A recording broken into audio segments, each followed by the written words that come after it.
Can't get enough of your love, babe. And you're the first, the last, my everything are two of the hits that often come to mind when I think of this star. Barry Eugene Carter, better known by his stage name of Barry White, was born on September 12, 1944 in Galveston, Texas. His father was Melvin A. White and his mother was Sadie Marie Carter.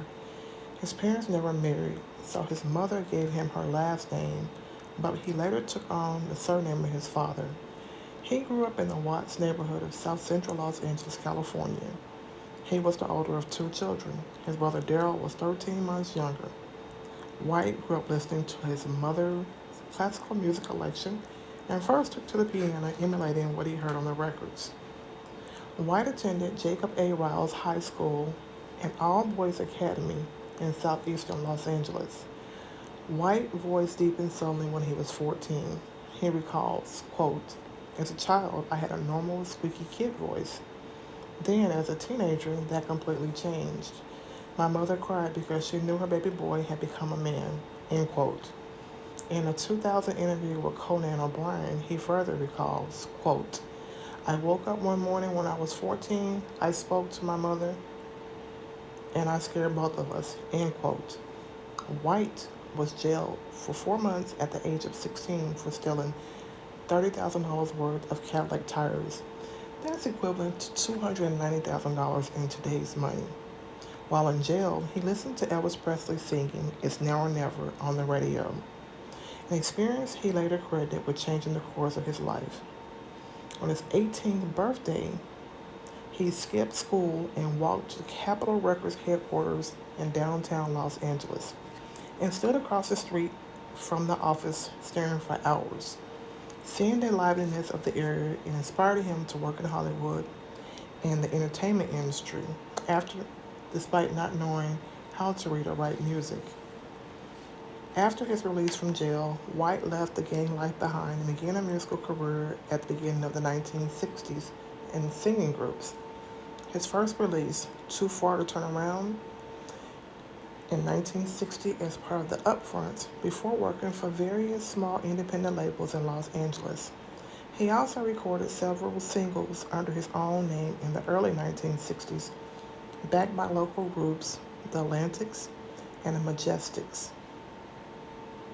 In 1965, White produced Feel Alright by Bel Cantos, released on the Downey label. He recorded his debut single, Man Ain't Nothing, I Don't Need It, released under the name Lee Berry on Downey in 1966. He also co-wrote Together Forever, released by Pat Powdrive and the Powdrivers in 1967. In the mid-1960s, Bob Keane of Delphi Records hired him as an A&R man for his new Bronco Records imprint, and White started working with the label's artists, including Viola Willis and Bobby Fuller Four, as a songwriter, session musician, and arranger. He discovered singer Felice Taylor and arranged her song I Feel Love Coming On, co-written with his friend Paul Politi. It became a big hit in the UK. Other charting hits written by White and Politi for her include It May Be Winter Outside, but in My Heart is Spring, and Under the Influence of Love. Bronco issued one of White's singles, 1967, All in the Run of Day, produced by Keane and White. White also wrote Doing the Banana Split for the TV bubblegum act The Banana Splits in 1968. This can be found on YouTube and also on Cartoon Network. In 1969, White was signed by Forward Records of Los Angeles, a division of Transcontinental Entertainment Corporation, as a producer. However, in 1972, White got his big break producing the girl group he discovered called Love Unlimited. Formed to imitate style of the Motown girl group The Supremes, the group members had gradually honed their talent with White for 2 years previously until they signed contracts with Oni Records. His friend Paul Polite hooked him up with music industry businessman Larry Nunes, who helped finance their album. After it was recorded, Nunes took the recording to Russ Regan, who was the head of the Uni label owned by MCA. The album, 1972, From a Girl's Point of View, We Got You Give to You, Love Unlimited, became the first of White's string of long title albums and singles. White produced, wrote, and arranged the classic soul ballad, Walking in the Rain with the One I Love, which climbed to number 14 in the Billboard Hit 100 pop chart and number 6 on the Billboard R&B chart in the late 1972. It became White's first million-selling single as a writer and producer. This single also reached number 12 in the UK chart. White's voice can clearly be heard in this place as he plays the lover who answers the call of the female lead. Soon after, Regan left Uni for 20th Century Records. Without Regan, White's relationship with Uni soured. With the relationship with Uni Records over and Love Unlimited contract bound with the label, White was able to switch both his production deal and the group to his 20th Century Records. They recorded several other hits throughout the 70s. I Belong to You, which spent over 5 months on Billboard R&B chart in 1974, including a week at number 1 and Under the Influence of Love Unlimited, which hit number 3 on the Billboard Pop Album chart. White married the lead singer of the group, Glodine James, on July 4, 1974. In 1973, White created the Love Unlimited Orchestra, a 40-piece orchestra group to be used originally as a backing band for the girl group Love Unlimited. However, White had other plans, and in 1973, he released a single with Love Theme, written by him and played by the orchestra, which reached number 1 on the Billboard Pop charts. Later, in 1974, he made the first album of Love Unlimited Orchestra, Rhapsody in White, containing the Love Theme. White would continue to make albums with the orchestra,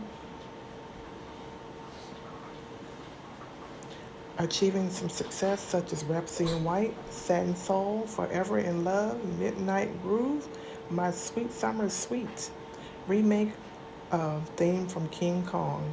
The orchestra ceased to make albums in 1983 but continued to support White as a backing band. White wanted to work with another act but decided to work the solo male artist. While working on a few demos for a male singer, he made 3-song demo of himself singing and playing, but Nunes heard them and insisted that he re-record and release them as himself as a solo recording artist. After arguing for days about it, White was finally pursued to release the songs himself, although he was initially reluctant to step outside from behind the microphone. Sometimes you have to step out from behind that microphone and stand on your own. He then wrote several other songs and recorded them for what eventually became an entire album of music. He was going to use the name White Heat, but decided to use his given name instead. White was still hesitant up to the time the label copy was made. It eventually became White's first solo album, 1973's I Got So Much to Give. It includes the title track and its first solo chart, I'm Gonna Love You Just a Little Bit More, Baby, which also rose to number 1 on the Billboard R&B charts, as well as number 3 on the Billboard Pop charts in 1973, and stayed in the top 40 for many weeks. Other chart hits by White include Never Gonna Give You Up, number 2 in the R&B and number 7 in pop in 1973. Can't Get Enough of Your Love, Babe, number 1 pop in R&B in 1974. You're the First, the Last, My Everything, number 1 R&B, number 2 in pop in 1973. What Am I Gonna Do With You, number 1 R&B, number 8 pop in 1975. Let the Music Play, number 4 in R&B in 1976. It's Ecstasy, When You Lay Down Next to Me, number 1 R&B and number 4 on the pop charts in 1977. And Your Sweetness Is My Weakness, number 2 on the R&B charts in 1978, among others. White also had a strong following in the UK, where he scored 5 top 10 hits and a number 1 for You're the First, the Last, My Everything. Due to his large frame, facial hair, and deep voice, he was given the nickname the Walrus of Love in the UK. And in the US, Dr. Love, Mr. Love, Prince of Pillow Talk, Ambassador of Romance, King of Disco, the Maestro, or Guru of Love. After 6 years, White left 20th Century in 1979 to launch his own label, Unlimited Gold. The 1980s came, and although his success on the pop charts slowed down as the disco era came to an end, he maintained a loyal following throughout his career. Despite several albums over the next 3 years, he failed to repeat his earlier successes, with no singles managing to reach the Billboard Hot 100, except for the 1982 song Change. It climbed and reached number 20 of the top 20 R&B. His label ventured and was eventually a heavy financial cost on White, so he concentrated on mostly touring and finally folded his label in 1983. After 4 years, he signed with A&M Records, and with the release of the 1987 The Right Night and Barry White, the single entitled Show You Right made it to the Billboard R&B charts, peaking at number 17. In 1989, he released A Man Is Back, and with it, he had 3 top 40 singles on the Billboard R&B charts: Super Lover, which made it to number 34, I Wanna Do It Good to Ya, which made it to number 26, and When Will I See You Again, which made it to number 32. In 1990s came. A 1970s nostalgia fade allowed White to enjoy a renewed wave of popularity in the 1990s. After participating in the song The Secret Garden, Sweet Seduction Suite, from Quincy Jones' 1989 album Back on the Block, White mounted an effective comeback with several albums, each more successful than the one before. He returned to the top of the charts in 1991 with the album Put Me in Your Mix, which reached number 8 on the Billboard R&B Albums chart, and a song by the same name reached number 2 on the Billboard R&B Singles chart.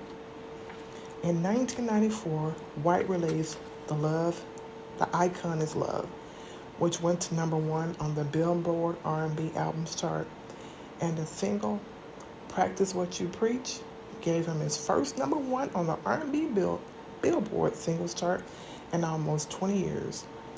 This album was nominated for a Grammy in the Best R&B Album category, but lost to TLC's Crazy Sexy Cool. In 1996, White recorded the duet In Your Wildest Dreams with Tina Turner. In 1996, also saw the release of Space Jam and its soundtrack, on which White had a duet with Chris Rock called Basketball Jones, a remake of Cheech and Chong Basketball Jones from 1973. White's final album, 1999, Staying Power, resulted in his last hit single, Staying Power, which placed number 45 on the Billboard R&B charts. The single won him 2 Grammy Awards in the category Best Male R&B Vocal Performance and Best Traditional R&B Vocal Performance. His autobiography, Love Unlimited, written by Mark Elliott, was published in 1999 by Broadway Books.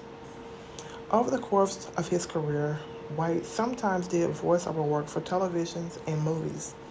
He voiced the character Brother Bear in the film Coonskin in 1975, and also played the character Samson in the movie live-action segment. He appeared as himself in 2 episodes of The Simpsons. In the episode Wagging Day, Bart and Lisa used his deep bass singing voice played through loudspeakers placed on the ground to lull and attract snakes, saving them from extermination. White was a fan of the show and may reportedly contact the staff about wanting to make a guest appearance. He made a second cameo in the episode Krusty Gets Cancelled. White played the role of a bus driver for a Prodigy commercial in 1995, and he also portrayed the voice of a rabbit in a Good Seasoned salad dressing mix commercial, singing a song called You Can't Bottle Love. In addition, he did some work for car commercials, including for Oldsmobile and later on for Jeep. White also provided voiceover for Arby's restaurant commercials on television and radio to promote its Market Fresh menu. White voice can also be heard in Apple's first iBook commercial. White made 3 guest appearances on the comedy drama television series Ally McBeal, as his music was often featured on the show in dream sequences.